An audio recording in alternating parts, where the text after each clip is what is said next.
بسم اللہ الرحمن الرحیم۔ اختر مورل سٹوریز میں خوش آمدید کہتی ہوں۔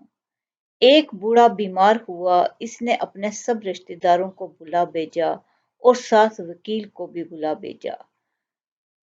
جب سب آ گئے تو اس نے وکیل کو شرعی حکم کے مطابق جائیداد تقسیم کرنے کا حکم دیا۔ سب اس کے بھائی اور بیٹے غصے میں آ گئے اور ایک دوسرے کی طرف دیکھنے لگے۔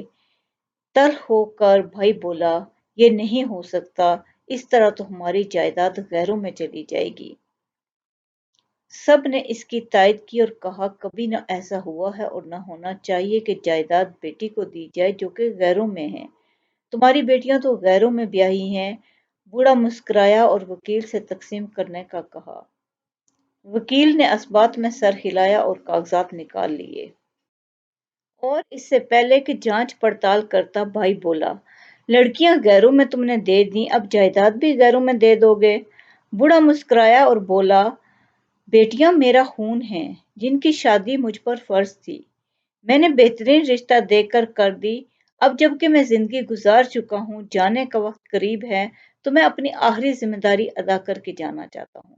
میری جائیداد میں میری بیٹیوں کا جو حصہ ہے ان کو اسی طرح دوں گا۔ نہیں نہیں، اس طرح تو ہماری آبائی جائیداد غیروں میں چلی جائے گی، دوسرا بھائی بولا۔ سب کے چہرے تلخ ہو گئے اور غصے میں آ گئے، لیکن بوڑھا اطمینان سے پرسکون تھا، اس کے چہرے پر سکون کی گہری کیفیت تھی۔ بڑے بھائی نے جب یہ دیکھا تو اس کے چہرے پر کئی تلخ لہریں آئیں اور بوڑھا خشک ہونٹوں پر زبان پھیر کر بولا، آج تک کون کچھ بھی اپنے ساتھ لے جا سکا ہے جو میں اپنے لیے جمع کر کے رکھ دوں؟ سب اپنے اپنے اعمال لے کر ہی جاتے ہیں، اور جس اللہ نے مجھے یہ حکم دیا ہے وہ سب جانتا تھا۔ مجھے بس اس کا حکم ماننا ہے۔ حکم تو حکم ہوتا ہے۔ اللہ آپ کو بہت خوشیاں اور کامیابیاں دے۔ شکریہ۔